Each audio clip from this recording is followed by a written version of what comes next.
So shut up, stop talking, cease and desist. There's a good girl. Go, go, go, go, go, go, go, go, go, go, go, go.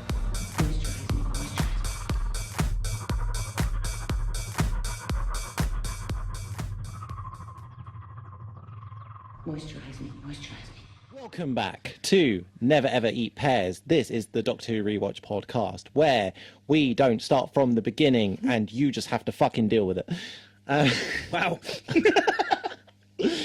I am violence with this introduction. It's not wrong. No. Yeah, if you're sad about it, it'll be an odd time to say in the comments. Yeah. Series and a half in. I am Regan, once again, joined by my wonderful co-host Pete, where we go on this adventure through time and space. And we are covering the Zygon Invasion Part 2. Weird that it's not just said Part 2 on BBC iPlayer, it's just the Zygon Invasion for both episodes. No, it's not. Is it not? It's the Zygon Inversion. Ah, me and my says- fucking dyslexia. So the first one is the Zygon Invasion. Wait, I can't remember which way around it is. Zygon Invasion. Wait, there's something we didn't do. Oh, shit! Shit! Pause! The thick of it. Oh, okay, so she is a funny. She's in the thick of it. Okay. That's where I recognise her from. Fair. Dr. Thorne. Lots and lots. I think I do I recognise her recognise from her from something the else. thick of it. So that is why I think she's funny, because she is. Fair. Wait, Wait. What? has she been in Doctor Who before? I don't know. Was she in that fucking freaky Bear pub cabin in 70 whatever yards? Bear with. I've got a real vivid memory of her being there, but I may be very, very wrong. So far, she is just the Colonel. Okay, So she wasn't a general, she was a Colonel. right. She has also voiced several characters for Big Finish. As most Doctor Who most Doctor Who's cast have. members have. But yeah, look, there's her and Pete Capaldi in the thick of it. Nice. Yeah. That's cool. But no, not in Doctor Who except for Colonel Walsh. Fair. Yes, so you are indeed right. They are named differently, but it's the Zygon Inversion for this episode. This is the... Yes. Okay. Yes. I don't know what that means. Is it like Gonna look- inverting the course of whatever's happening? That would make sense. That's all I've really... Let's go with that. Yeah. Yeah. Oh, wait, that makes sense, because then the invasion is inverted because of what happens. Yes. But we'll get to that. That was such a tangent. You might have to edit some of that out. I'll That edit- might be I'll edit out the first pause. time. Well... You're going to let it all in? No. I went the dead space. I went down. But maybe I'll put in some like elevator music Yeah. or something just behind. But no. When we find out what we were looking up, I'll keep that in. Man, smart. What a show. So good. So good. Fucking love it. Right. So Clara is in her dream egg. It's cool that she's now got things to test to see if it is a dream. I guess inspired by what happened in the Christmas special. Yeah, but also doesn't she look for... She mentions dream tests way later than I would have thought she would, because obviously she's woken up and her clock's back to front and then it switches. And then she goes to brush her teeth with a tube that says, this is toothpaste, and then it's gunk. It's poo. It's poo. There's poo in the toothpaste. Poo in the toothpaste. And then she has the thing with the TV where she sees the stuff on the TV and she realises, oh wait, maybe this isn't all fine and dandy. Opens the curtains and the door, finds out that's the thing. And then she's like, dream checks. I need to look for dream checks. And then looks at the fucking Wait a newspaper. minute. My window's usually a window, but But then decides to look at the newspaper, and it's not enough that the newspaper doesn't actually read real words.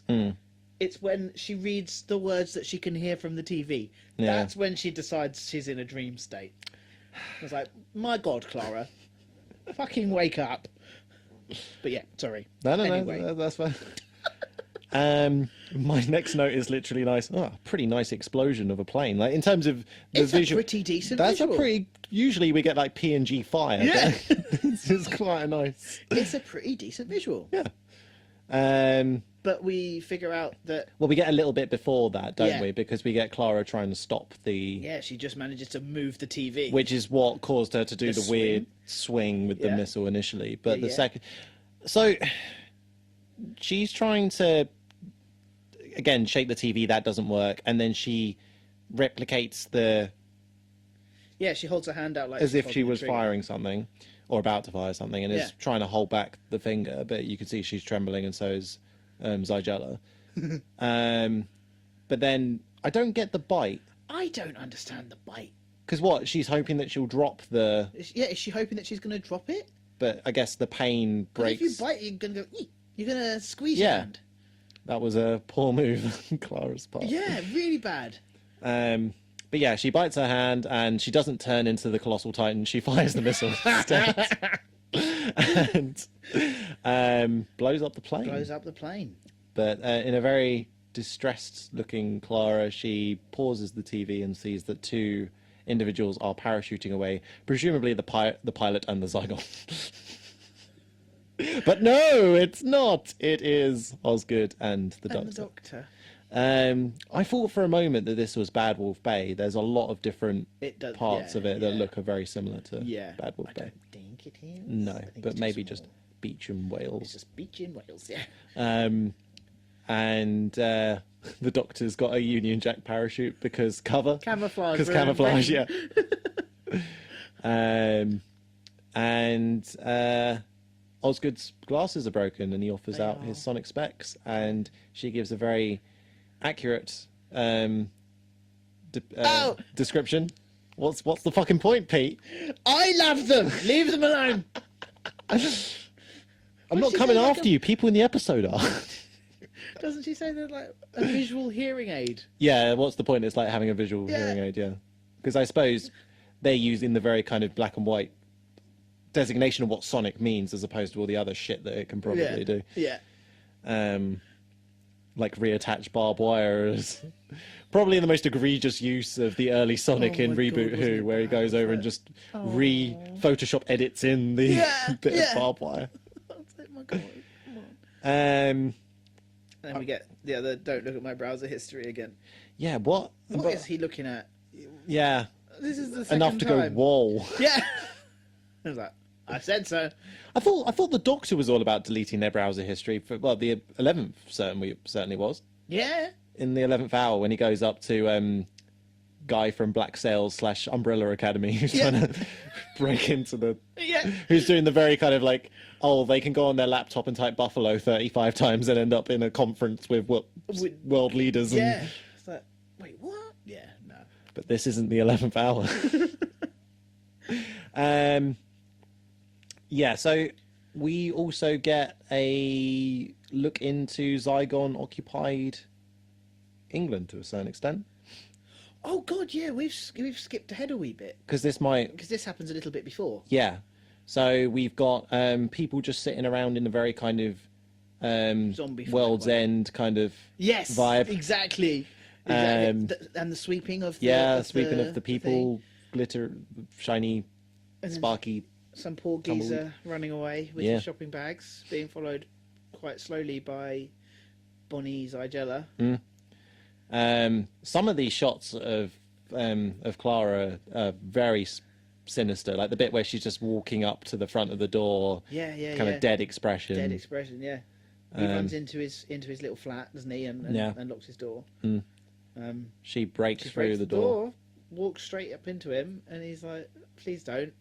Please leave me alone. I don't want anything to do with you. I just want to be here." And then she zaps him, and it's like, "You will be the first one." And yeah, zaps his poor little face. So before we get into the visual horror of what we're Yeah. about to see, I don't know whether it was me just not watching the episode properly, because I still had this on the second watch. It wasn't until the watch that I did just before you arrived that I finally clocked on. I thought initially that this guy was always human, and that they'd zapped him with some kind of like turn into Zygon stuff, and this will spark the revolution and Yeah. whatnot. I didn't realise that further down the line he was always He's a a Zygon. He Zygon. was just wanting to remain. Yeah, he's one of the however many percent that they keep barking on about not wanting to. He's one of the peaceful ones. Yeah. One of the majority of the peaceful, and just wants to live in not very nice conditions either. Like, he's dirty. This man is dirty, Yeah.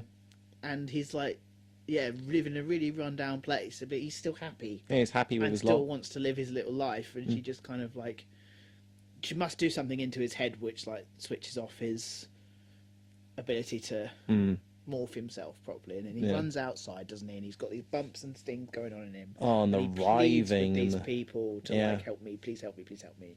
And he turns into a Zygon and runs away, and Bonnie's just filming him. some of the, I don't know what you call it, like bodywork acting, and He's brilliant. it's very, very good. Yeah. And this is like Torchwood level horror. Yeah, it's really clever. Like he was having those like bulging bits in his neck and The stuff. sound design of the transformation. Yeah. And it just the actors' vocalizations as well, man. I was like, oh my god. This guy is clearly in pain and Yeah, this is and fighting it. yeah, Yeah.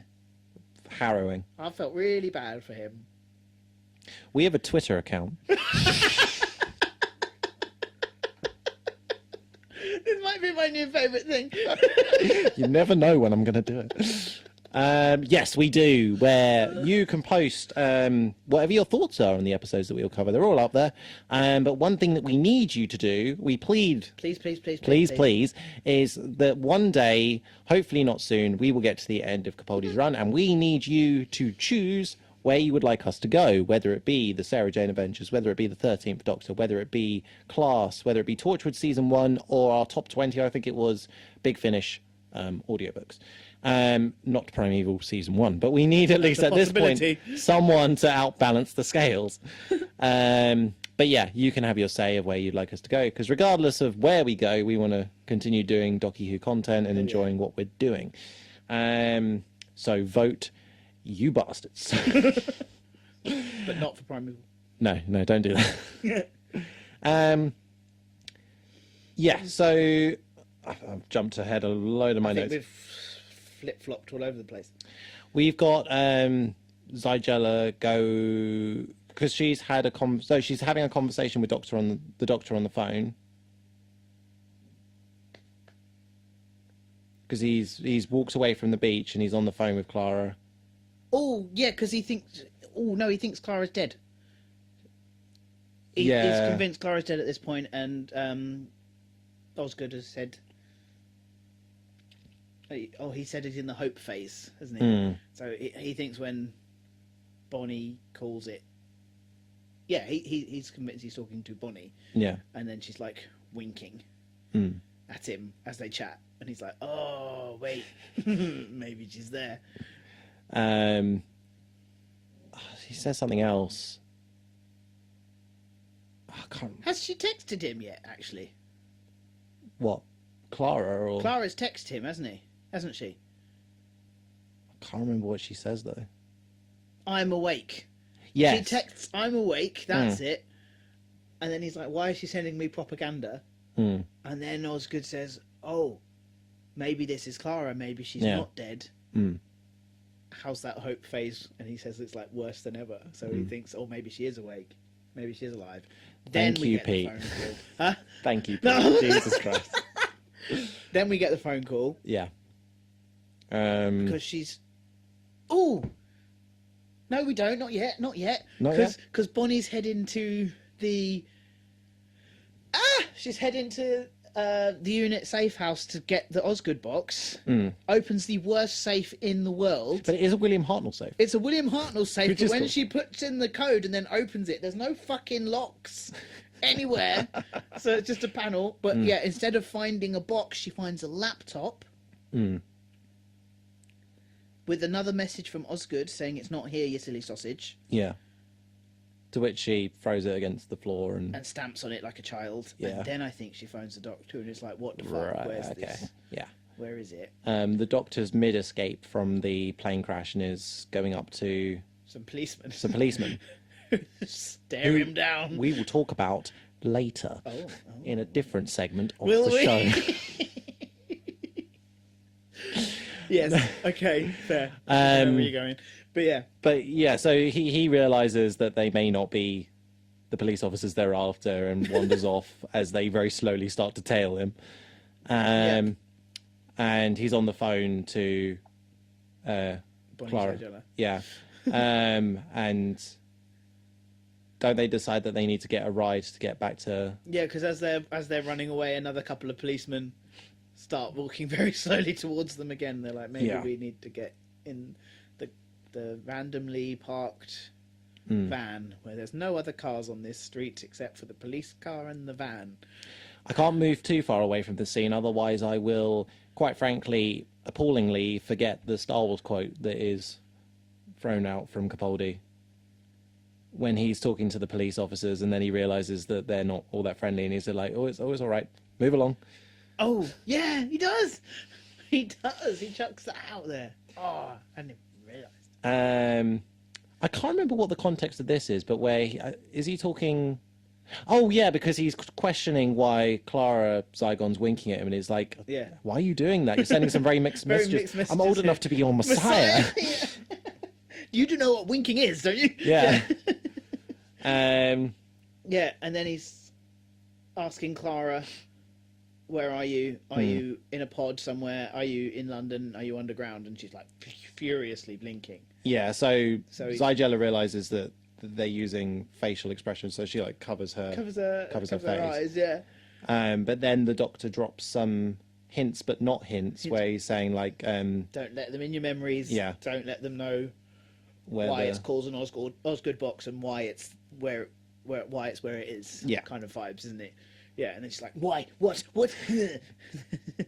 she doesn't see through that ploy at all. No, but I think she's supposed to be quite a young Zygon, isn't she? Oh, okay. I think because I think when Kate was saying about all the rebellious ones, they're all part of like the younger brood. So I No, think they do they're say that, yeah. quite young, aren't they? And they mature quite quickly, as into like physically. But mentally, They're they're still. big bad Zygons, but I still think they've got a lot to learn about the world and stuff. haven't Which I they? suppose is quite a nice commentary on kids yeah. as a whole. Like a lot of kids can see things quite black and white, and it's important for them to kind of take a moment back and maybe don't always listen to what your parents and teachers and members of political groups or whatever are saying. Like, Think about it for yourself. Think about it for yourself. Yeah, yeah. Um, And also explains why they're throwing such big tantrums, because they're kids. yeah, that's fair.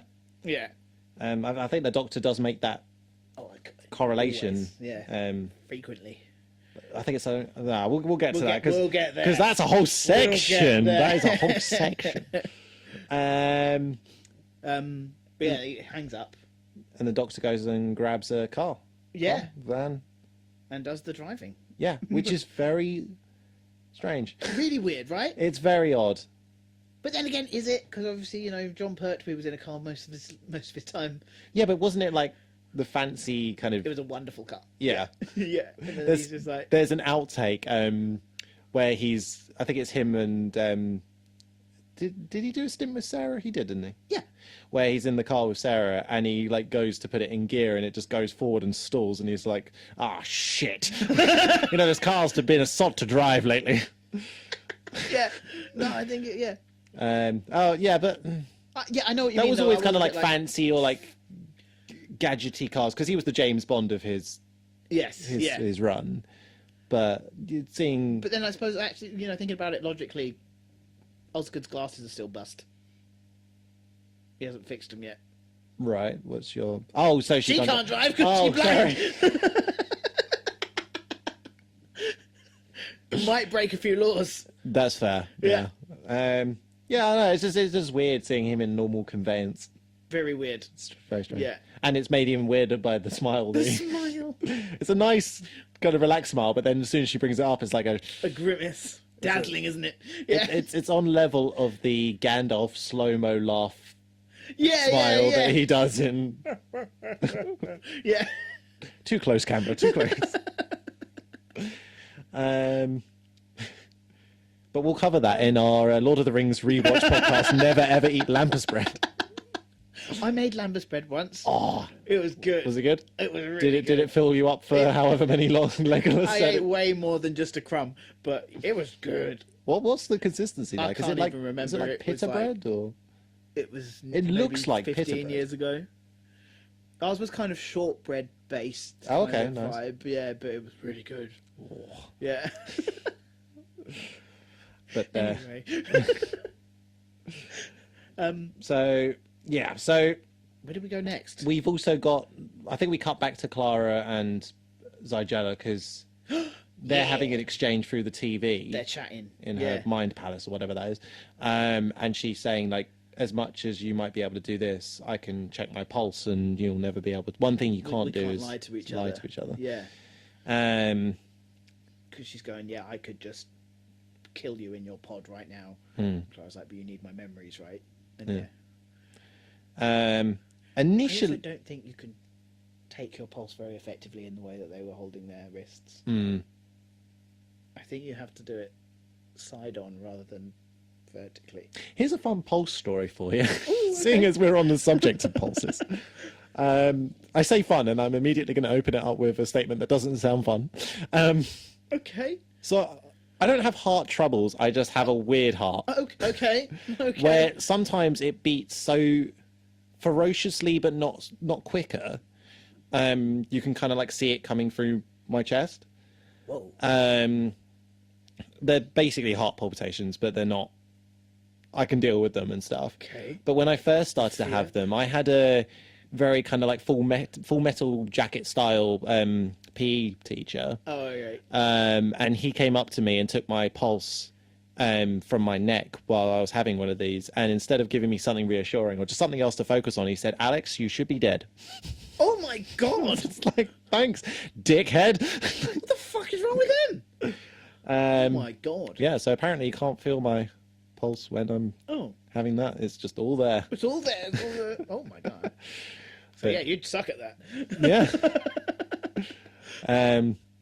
Weird when it gets set off though. It's always set off during points of like heightened emotional response, but not always negative. Oh, okay. So I remember there was one point where I was just in my room and my mum shouted up to me and offered me one of the brownies that she used to make, and they were stellar. Like these are some of the best brownies I've ever had, and that set me off. It's just like, oh yeah, yeah. Just let me die first. But yeah, there have been other times like when I've been made to play football at school and things like that, and if someone kicks the ball towards me, that would probably set me off. Or even like just coughing too much will set me off. That's fair enough. One point though that sucked. I was my late aunt. She arranged for a birthday treat for me to go to one of the Sundance. It's Sundance, isn't it? The film. Yes. Yeah. Yeah. But one of the panels held by one of the I think it's original founders. And it was an all day thing, so it must have been over about 6 hours, lunch break or whatever. But it was towards the beginning portion of the second half, and I think he was asking if people had any questions or just pointing out to random people, and he pointed out to what I thought was me. Oh, bless and you. that set me off, and I couldn't get into like my recovery position, so I was just sat there experiencing this for like 3 hours. Oh shit, man. Because my recovery position is just like to crouch up into a ball and that focus on my heart, and when I do that it usually stops. Yeah. But obviously to do that in a giant auditorium full of people are going to think you're fucking dying, so I just couldn't do it. Bless you. And the more it happens, I felt sick for weeks because it's just my heart in overdrive. Yeah. The longer I leave it, the worse it is. So you poor little shit. sitting there like, oh my god. but yeah, there's a fun little. That's a nice tangent. Factoid. I suppose it'll be good for you because we're both in a show coming up, and this for me, the part that I've got, I'm so stressed out about. Oh, dude, don't be. Hopefully, I'll smash it, but of course you will. I'd like to think that the stress is good because it means I care about it. But yeah, exactly. You probably will see me have that moment at some point. Hopefully, not while we're on stage. But if there's ever a point, curl up in a ball in the costume you're going to have. No, I'll be fucked. But I'm going to work with our seamstress, who's hopefully doing the costumes, and make it in such a way where it will be easy to take off, and then for me to be able to do that. So if I need to do it, it'll probably just be in the wings, in the wings or in the dressing room or whatever. We got you. Yeah. Don't worry. But yeah, so we've got the Zygon transformation. We've already covered that. Oh yeah, Clara's told her where it is.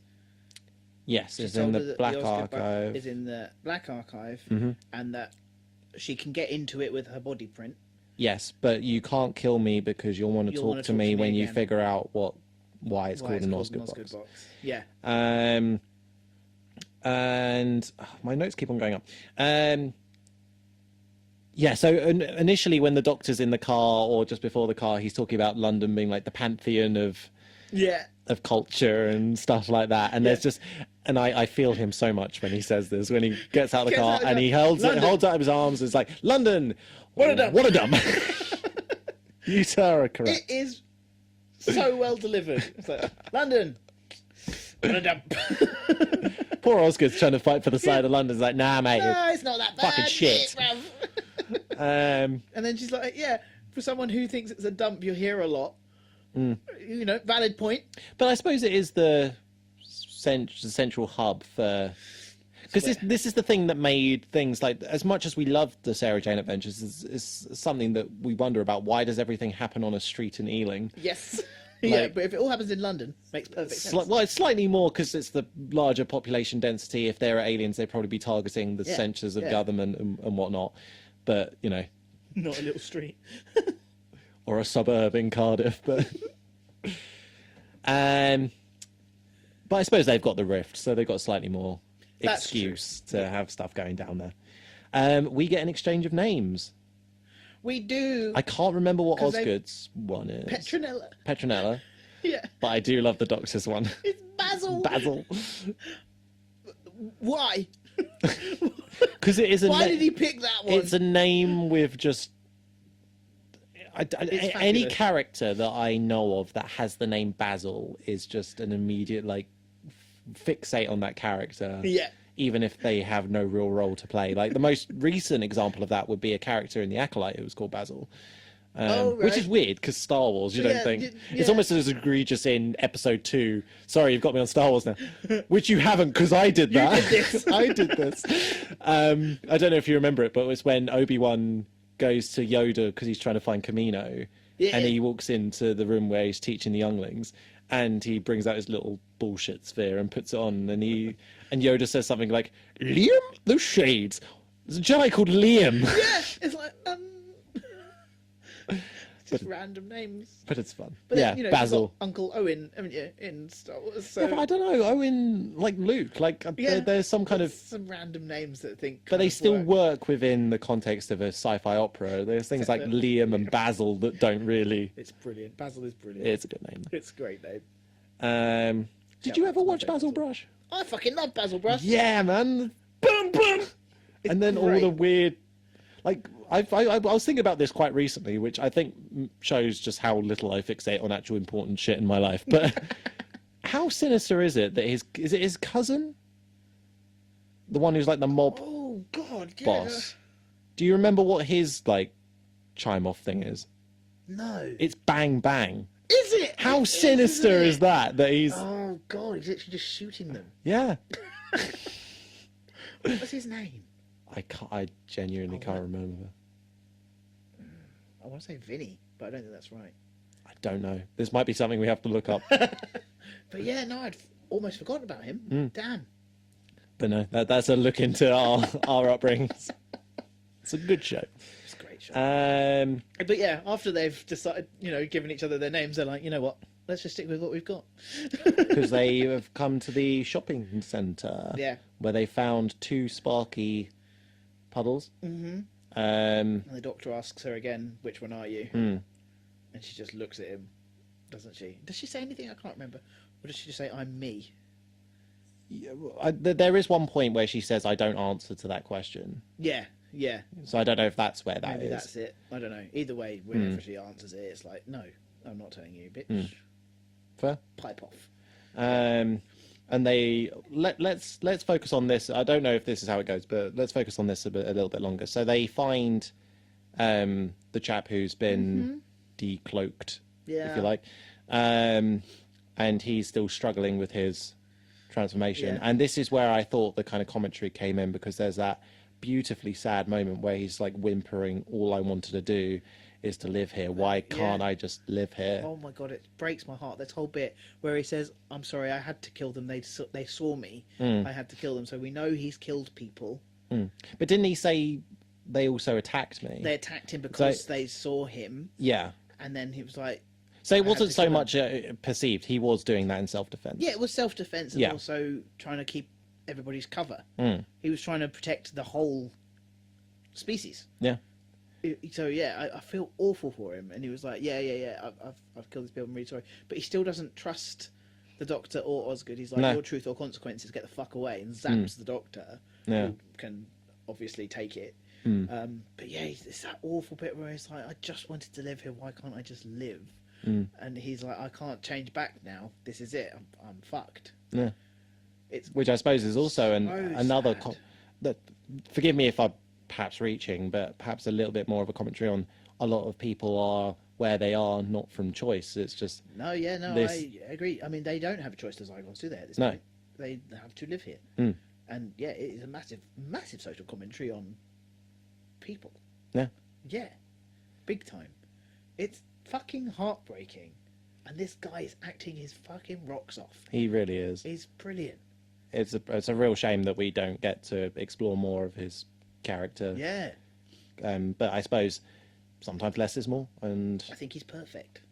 I guess he decides in that moment that the He best doesn't- course of action for him is to Kill himself, take his own life. which is brutal. Yeah. Because the Doctor's like, please, we can help you. I promise we can help you. But I suppose there's so much rattling around in his mind. Like, first of all, I don't trust the two of Don't know you. who you are. I've killed these people. I'm not happy about what I've done. Yeah, And also, I've been robbed of one of the very things his species is supposed to be able to do is do that shapeshifting. Yeah. Even if he is just a Zygon, he's not a Zygon anymore because he can't do a fundamental element of his species. arguably something that makes the Zygons far more nimble in travel. Because if we think about it, what's the fucking name of the horse? Sorry to dump that on you. Susan? No, that was a different horse, wasn't it? There have been so many horses in Doctor Who. But the white Which one one? that in the 50th anniversary. I want to say it begins with an N, but it's not Nigel. Oh my god. Well, either way, that Zygon is obviously far faster and Yeah. more nimble as a horse. Yeah. So yeah, Well, I don't think we spoke about it in the last episode, but the previous episode, they're like, we don't know if they use tunnels or if they turn into dogs and run over the hills. yes, because at they did nighttime. talk about that. Yeah. So they're Um, clearly able to shapeshift into anything. but unfortunately, not this chap, and he. I honestly feel so bad for him. Anyway, we have a Twitter.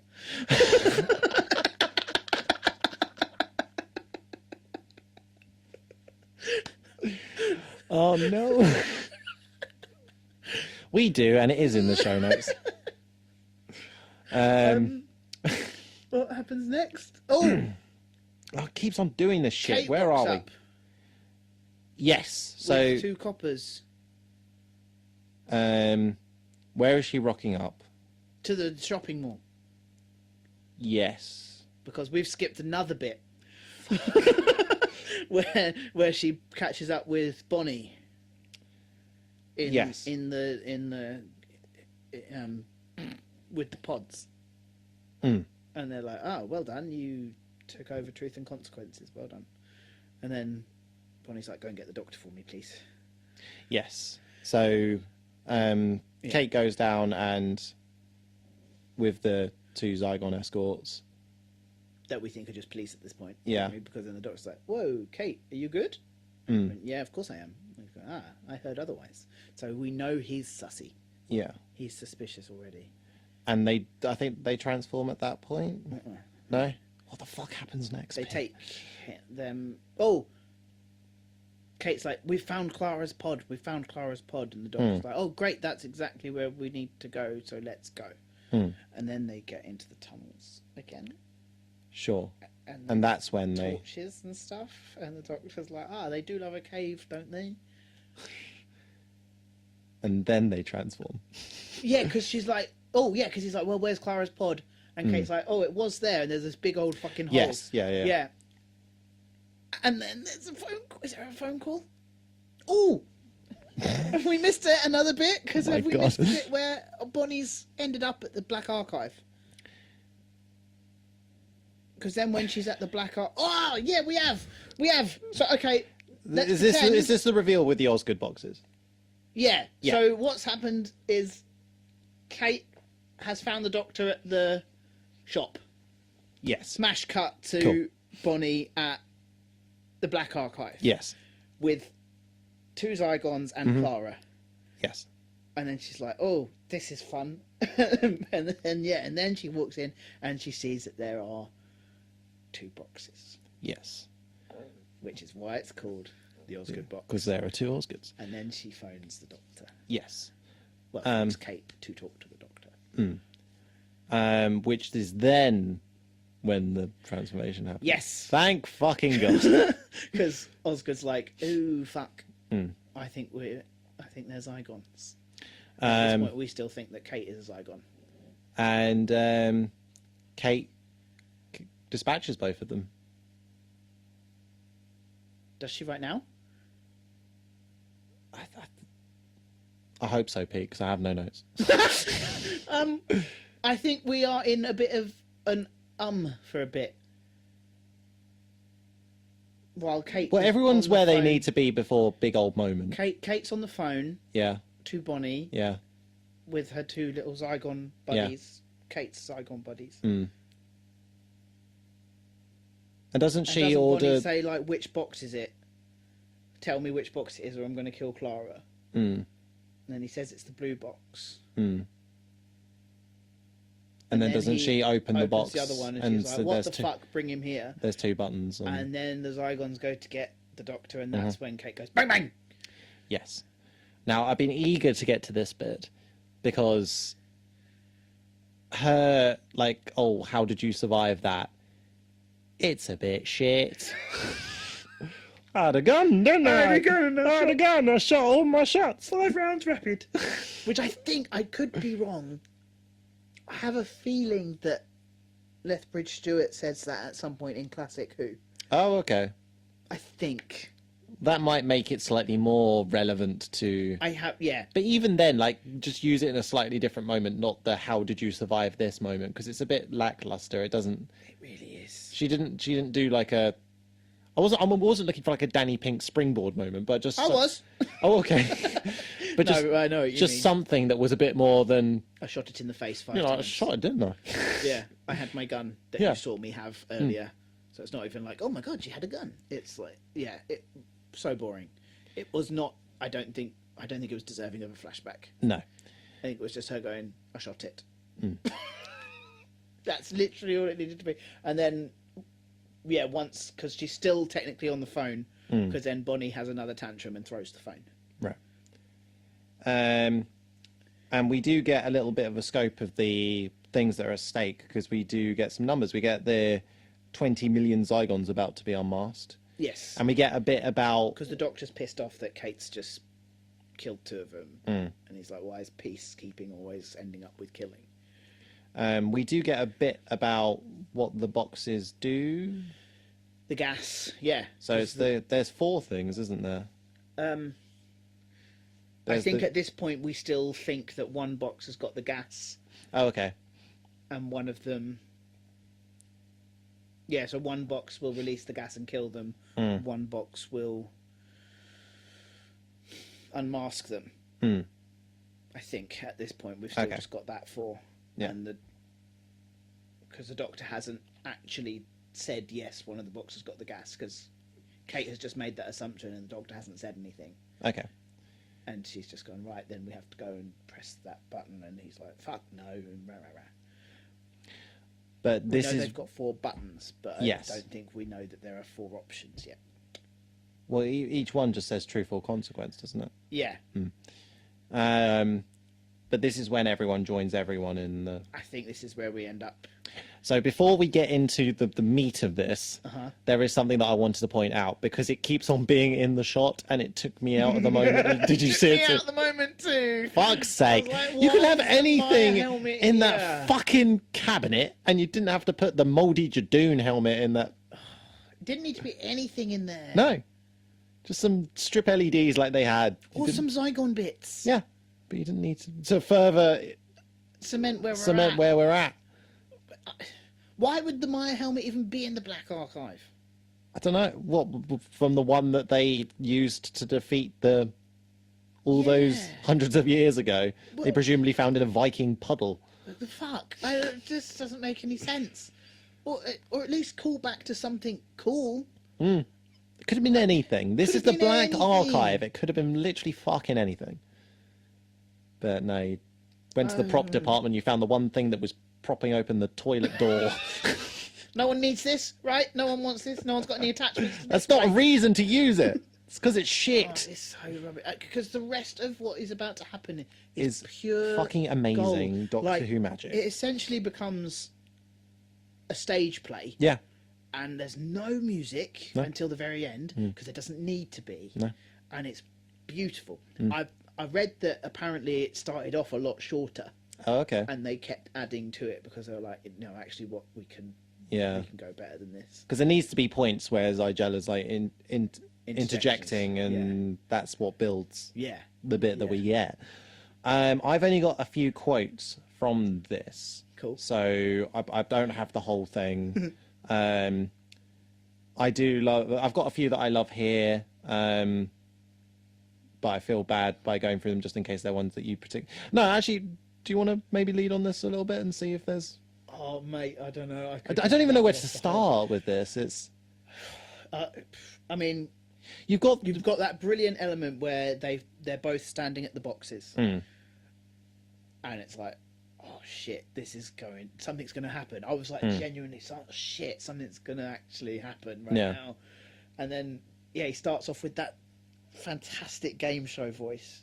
Oh yeah. Which is apparently an improvisation. Like he wasn't. It supposed to is do what it. inspired me to do the bit at the end of the audio drama snippet. Brilliant. Like the roll up, roll up. Roll up, roll up. Um, It's genius. Like playing into that whole element of it being a game, but not a game. It's just fabulous. Like, yeah, because then at this point, isn't it that he says one box has the. He calls it the imbeciles gas, doesn't he? yeah, and there's gas. also One blows up the warhead, the nuclear warheads onto the Black Archive, which also takes out London takes as well. out London. One unmasks the Zygons, and one cancels their ability to transform, so they're human forever. Yeah. So he's like, there are safeguards beyond safeguards here. This was a very important day for me when I set this up. I'm like, yeah, it was. It really was. I can't even begin. No. The fury in him. But the way And that the he changes as sadness well, is like you like- say, with like the game show thing, and then the way that he goes into the fury, and later on in the speech, you can almost hear like the rasping breathing between, the this is not a war. I've been in a larger Big war war. than you have ever known. I would thought he's panting and he's like getting my Yeah, and God. he even has that moment where he has to kind of take himself when I away close from my eyes it. and he just kind of he Spins catches away, his yeah. voice. Um, I'm just getting goosebumps thinking about it, man. I only watched it before I left to come to yours, man, and it's just like it's beautiful. but there are a few quotes that I've got Do it, here that do it, because I'll just that keep- stood out. Oh my God. So I do love it because he says initially to Zygella, "You just want cruelty, Cruelty to beget cruelty. cruelty." You're just a bunch of cruel people being cruel to some other people who will eventually end up being cruel to you. But it's also, again, because like I've said before, Doctor Who's always been, at least for me, quite a formative bit of media when it's come to growing up and things like that. And a lot of people, when they are angry at something, a situation or a person, whatever it might be, they do want to lash out and to It's natural, man. have vengeance. Yeah. Instead of looking at the way to de-escalate the situation, not just add and build on the anger and the hurt. The only way that people can live in peace is if they are prepared to forgive. Yep. Here's the one: like every tantruming child in history, you don't actually know what you want, which is fair. There have been multiple times I've had a go at my mum, and I genuinely don't know what I want the answer to be. Yeah. You're just fighting because you're angry. Yeah, and it's built up you want emotion, people to and know you you're haven't angry. had an outlet to be able to. Yeah. And this is something that I've talked a bit with Donna, who's got young kids, and always kind of advocated, and we'll talk to my sister about when she has kids and anyone else, I suppose, who's out there. Always be an advocate for finding outlets for your little ones. Yeah. So whether it be music or art or performing arts or whatever it might be, Literally give them something to do. Yeah. Try and focus on something that they really enjoy doing, and fan that fucking fire. Yeah. Literally. Because they may not want to do it in that moment, but they may find ways to be able to utilize their anger in that situation. Yeah. Where it doesn't have to come out as such a physical or verbal outburst. Yeah. This is the scale. The scale model of war. This is because she's like, Bonnie says, "What are you doing? Why are you doing this?" And Kate said, "Yeah, I'd quite like to know why are you playing this game." And it's like, "This isn't a game, Kate. It's a scale model of war. You have no idea how right you feel. You have no idea who's going to die when you press that first button. You don't know how many lives are going to be shattered." And it's like, and it's like, until everybody does what they're always going to do in the first place, is sit down and talk. And it's like, oh my god, it's just how okay. When it first came out on TV, I was straight to Facebook and I shared the whole speech.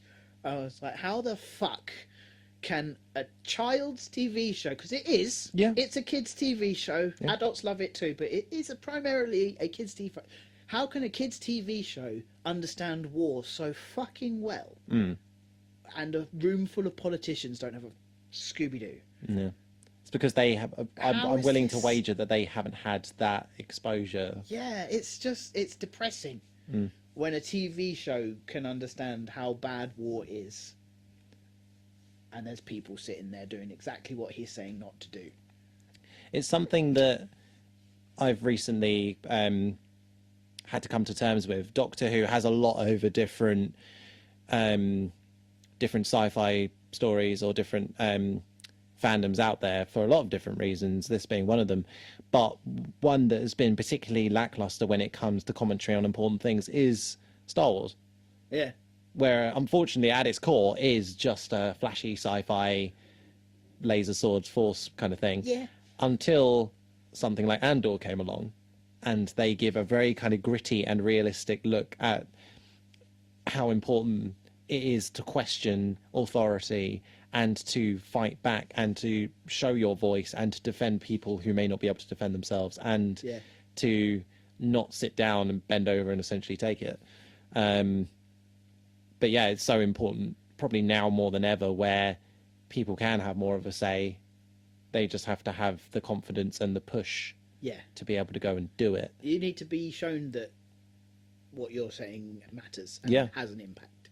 And I think the more protests and things that are happening now, I'm always a fan for like non-violent protests, obviously. Even, people going and standing with placards and stuff. It's making some difference. It's making headlines. It's making news. Yeah. That's a start. It's not going to change things straight away. No. But it's a start. Yeah, it's putting it in the public eye. Yeah, like I think, was it last year? There was a group of trans kids that climbed a hospital building and stood on like the ledge with banners and stuff, like "You're killing us," that kind of vibe, like. And it was so obviously they put themselves at risk by climbing up there, but they didn't hurt anyone. No. They weren't swearing, they weren't shouting, they weren't screaming. They just put themselves somewhere very, very visible with a very well thought out sign and just were there, and it made the news, it made headlines and stuff, and it got the attention that they wanted, and it is starting the ball rolling, and it's just those where you can see a bit of what you're doing actually is doing something. Yeah. Which I think is important, like what we were saying. Hugely important, you've actually realised that you can question it safely, without violence, and something will still happen. Yeah.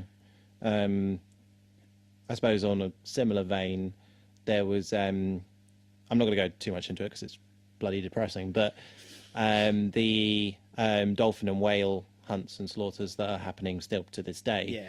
There's a chap called Rick O'Berry who went to, I think it was a environmental conference, and walked around that with a television strapped to his chest showing the slaughtering coves and things like that to people who probably had absolutely no idea that any of this was going on. And like you say, it's the start. It's the again, to slightly bring it back to Doctor Who, if you forgive me, which I should have the quote to hand.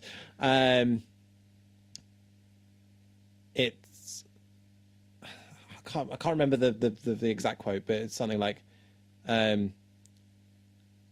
"Great men don't start Great men are forged in fire. It's up to it's lesser lesser men to light the flame." Yeah. Yeah. Yeah. It's brilliant.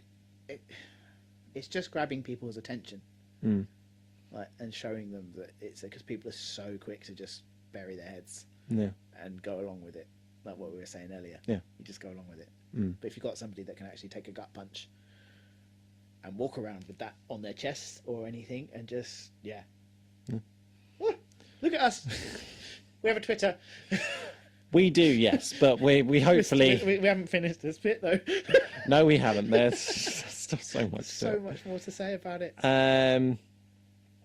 It's a way as well where he's saying, like, paint me a picture of your perfect world. Are people going to go to work? Are people going to do this? Yeah. Are we going to have music? Are people going to play violins? Who's going to make the violins? And then when he's like, "What are you going to? How are you going to protect your glorious revolution from the next one?" You don't actually know, do you? She says, "We'll win." And he's like, "Will you?" Yeah. Okay, great. How long for? What happens next? Yeah. Because there's always going to be somebody like you who doesn't like what's happening and will pop up. Yeah. And not always for the better. No. Yeah. Going slightly more towards the doctor's side of experiences, where he's saying, "I hear more screams than you'd ever be able to count." Obviously, hinting to the Time War and all the hurt that's followed on from that. The mistake he's made. Yeah. And how he's saying, like, I was going to press another button. I was exactly where you're going to be. I was going to press that button. And I thought about it. I actually just, that's what he says. You know what thinking is, don't you? It's just a fancy way of saying you change your mind. It's just like, because it is. It's exactly that. Yeah, because if you're so hell bent on something, fucking do it. Don't bat around the bush. Yeah. I could just keep plucking these quotes from thin air all night. It's just, it's so clever. It's so good. So well written. And the Doctor never at any point does he lose control of that situation. He knows exactly what to say and when to say it. And I think the thing that completely de-escalates it is that look that he gives. It's when that music comes in, and it's kind of like that weird pulsating kind of noise, and he's looking at it, and you've got that wonderful... How do you even describe the expression that he gives? You can't. I don't know how he did that to his face. Do you know what I mean? It's like I can see it right there. Yeah, me too. But I don't... It's sad. It's broken. Yeah. It's relieved. It's happy. Slightly proud. It's... Yeah. Yeah. But all at the same time, I don't know if it's the help of the lighting. He looks frail as fuck. He does, yeah. He looks really frail. Really frail, but then also solid. Which I suppose... It's so clever. I don't know if that was on purpose. Well, yeah, or if that's just because he is an older guy playing this role. If it was intentional, maybe to depict that took everything for him to do that speech. He looks tired. Yeah. And it's just perfect. And he does that beautiful little, like, slight smile. Similar to what he did in... was it Death in Heaven or Dark Water, where he said to Clara, "Do you think betraying me so much will make a difference? We're going to get Danny and bring him home." And he does this tiny little sad smile, like, breaks your heart. Everything about this just breaks my heart.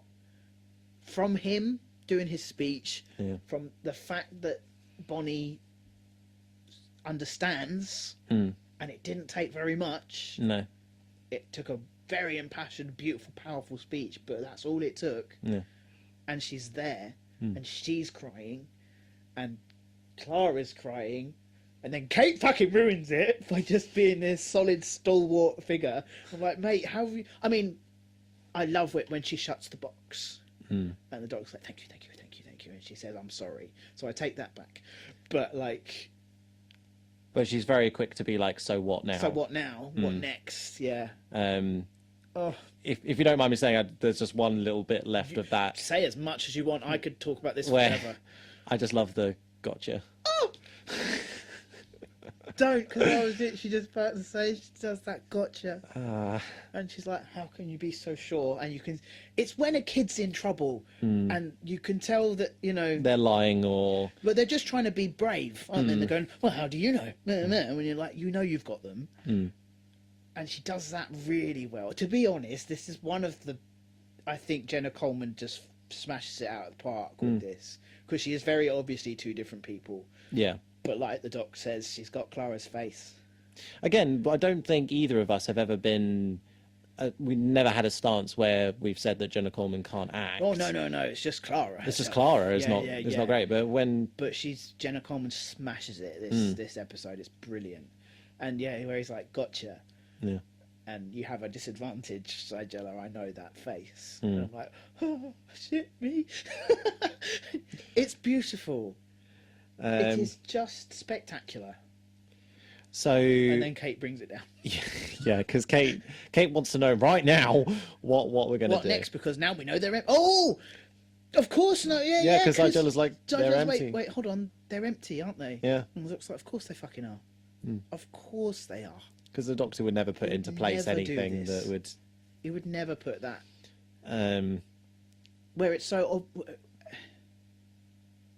It's so readily available as well. Anyone who has access to the back archive, it's just buttons. Yeah. A janitor could go past and... Go, oh, yeah, but like that. Besides, but like, yeah, the fact that when you look back at it, when I watched it the first time, when she said there's nothing there, I was like, oh, of course there fucking isn't. I felt ridiculous in myself for thinking at any point in the story would he have done that. Well, I mean, to give yourself slightly more credit, I mean, Capaldi's Doctor's always been a bit more of a loose cannon when it's come to... But Capaldi didn't set up the boxes. No. Matt Smith and David Tennant did. Yeah, I suppose, and they would have even less reason to do it because they'd literally just come out of that whole Time War scenario. And John Hurt would probably have had a say in it as well. Yeah. So I can imagine that all three of them would have been like, no, thank you. Fair. But yeah, the fact that there's nothing in them, and it took a young Zygon. She was the first one to fucking go, oh wait, yeah, there's nothing in there. Of course, there's nothing in there. So the conclusion is that they have done this 16 times. Yeah. Which again, part of me loves, and part of me is like, oh, okay. How many times has he given this exact speech? Well, do you think maybe the first one was like, don't do it, cunt? Yeah. He's had the perfect way to build. Boom. He actually walked in and tackled her. I do love the idea that I would like to think as well that he's wiped all of their minds 16 times except him and Osgood. Because all Osgood's done is stand in the background this whole time and just watch. And obviously she's very well versed with the boxes. So I like to think that he's zapped everybody else's minds except hers. Um, then poor old Kate's like just laid down, isn't she? Because it's taken her out, and Bonnie's like, "Wait, what? You've left me. Why have you not wiped my mind?" And it turns out that was the Doctor's plan, so she's aware of that, but that will help keep the peace. Yeah. And she just lets her go. Well, yeah, I'm going back to the speech. No, that's fine. Because Bonnie says, you think they're going to forgive me after what I've done? I can't be free. So to then give her the opportunity to be free with her mind intact is just going to be another, like, it's just another beautiful thing. Because you wonder how much of it was her just going, oh, I've done this now. Oh, fuck, now I've got to keep going. Oh, shit, now I've done this. Now I've got to fucking keep going. And you wonder how she's actually, like, where she actually started from and how much of this she feels is just pressure to get to that point. And it's just like, oh my God. I can't. It's got to be one of the best written episodes ever. Yeah. Almost. Just for those scenes alone. Tis true. Tis true. Yeah. We've got to leave the speech. I don't want to. What happens next? So she's free to go with her mind intact. Yes.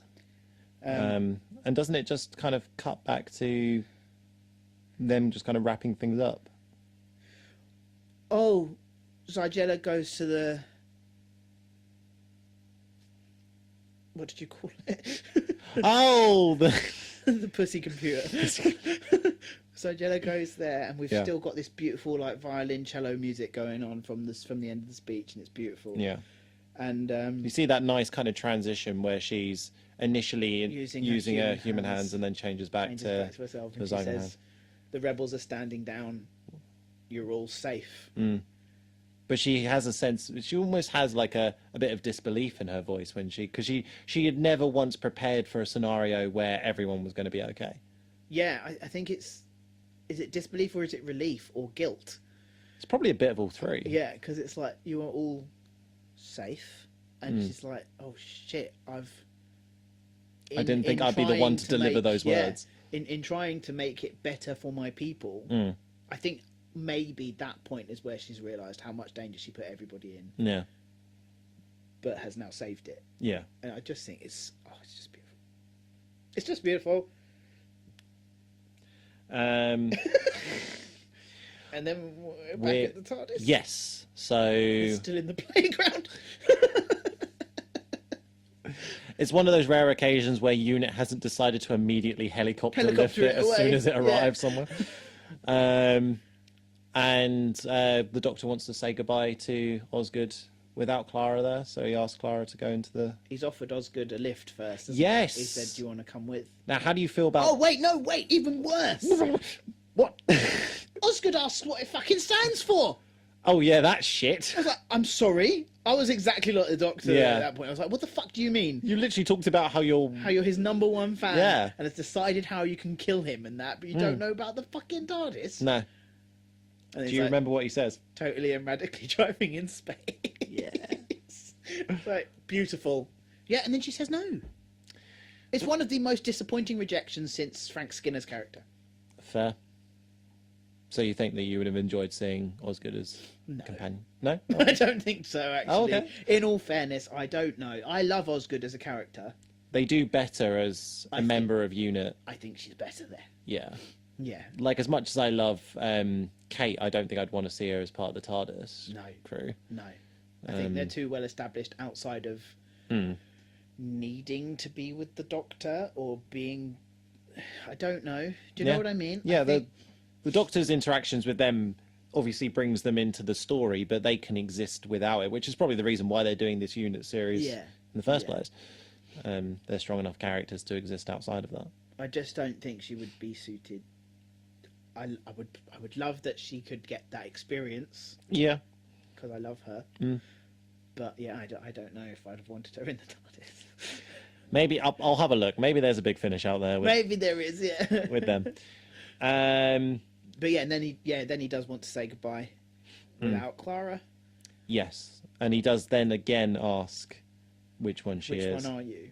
Um, And she says, "I'll answer that one day." And then somebody else says, yeah, "When the answer doesn't matter," or something to that effect. because there's once again two Oscars. Two Oscars. Because this is Zygella, isn't This it? is Zygella. I don't remember there being. Oh, doesn't the Doctor say that they're a credit to their species? I think, yeah, before he says that, he's like, "Well, which one are you then?" Which, like, I love the idea of the intrigue. But does it then just take away that our Osgood we've had the whole time is the human? Are 'Cause they if- the human? Well, if she's not, then that means we've just got two Zygons Okay. policing it, doesn't it? Because Zygella is definitely a Zygon. Yeah. So then surely our Osgood is a human? Perhaps not. That's still the mystery.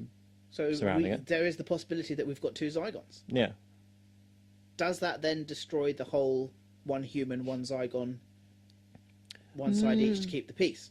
It does in that format, but I suppose you could argue that the Doctor in that moment, he sees perhaps the first version of Osgood's Zygon other half as being as close to human and keeping those ideals alive as possible. So it doesn't matter which version of Osgood the first one is, they will be able to help Zygella in keeping the peace and keeping that balance. But then are we not risking that if they are both Zygon and we get more radicalization, that they could both fall prey to it? And then you've got two Zygons not keeping the peace? Do you know what I mean? Yeah. Maybe that's just I- speaking to the Doctor's faith in that situation. Well, yeah, personally, I am very happy. Yeah.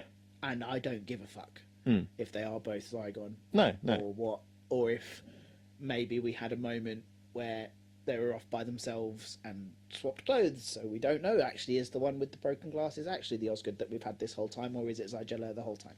Do you know what I mean? Yeah. But I do wonder in the context of that universe, Yeah, is it possible that we have two Zygons there, and is that the best thing? Should the Doctor maybe have gone, No, because again, I think that is speaking to the Doctor's faith of the situation. It doesn't matter. It just matters that we've got those two individuals rather than a human and a Zygon. Yeah. Yeah, maybe. But as an outsider, I can see your train of thought that it is a I think highly... you can follow both. Yeah. And be like, both make sense, both have faults, both have positives.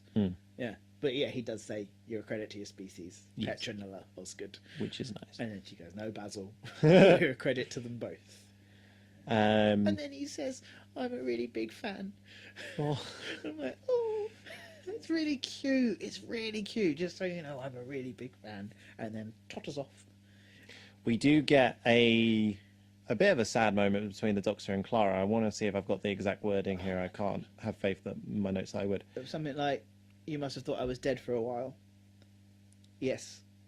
And then Clara says, It was how was could you? that? It was only 5 minutes. oh no, she goes and how was that? And he said, it was the longest month of my life.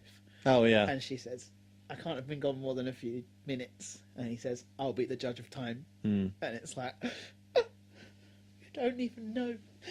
You don't know what's coming. And the absolutely bitching musical score that we get as the two Osgoods walk away Yeah. from the play park. Oh, it's so good. And the episode ends. The episode ends. I hope that you've got your sticks and your bells. And you're ready to take a third Doctor and potentially burn him at the stake, because it is our Daft Cunt of the Week. Cunt of the week. What do they think they're doing? A ham-fisted bun-tender. He's an unimaginative plodder. Apart from losing the master and the missile, you're doing very well, Brigadier. I helped you devise a less idiotic plan of attack of all the idiotic suggestions. You're an idiot. You will bring a terrible retribution upon yourselves if you persist. Shut up, you silly old fool. You would dare to harm the great wizard Queequeg. Charming. Yeah, they're round the twist, if you ask me. Once again, probably very difficult to pinpoint an exact one. I am struggling in this moment. I didn't put down a specific note on a specific Daft Cunt of the week. No, sorry, no, I did. Fucking liar. It's the policeman. Because if they were going to game end the Doctor and Osgood, why not do it there and then instead of just staring at them? I don't know. Maybe they hadn't got their orders yet, and they're good little soldiers. The rest of these Zygons don't give a fuck. That's why they're turning people into spicy tumbleweeds all over the place. I don't know. Plot. Daft. Yeah, all right. That'd I be think- mine. Yeah.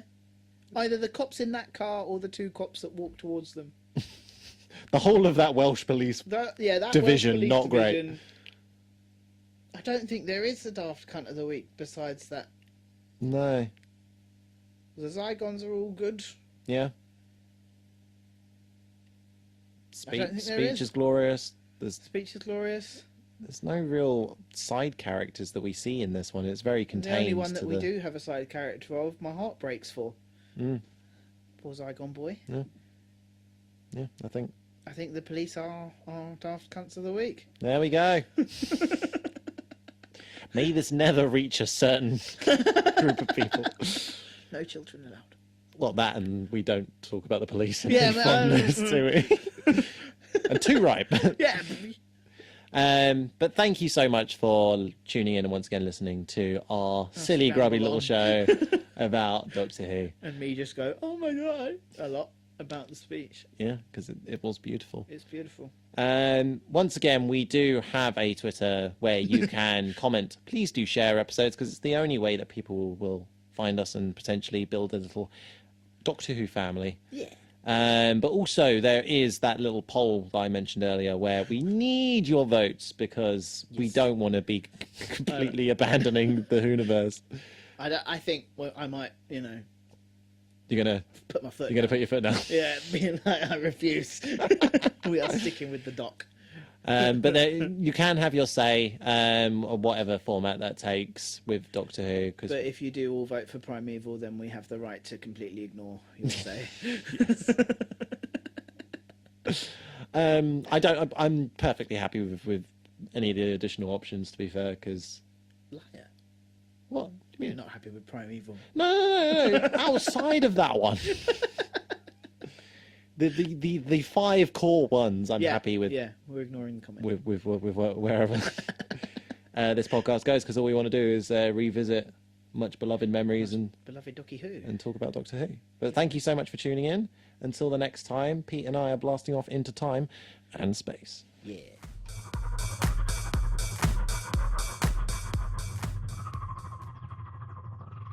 Moisturize me, moisturize me. Earth will be sucked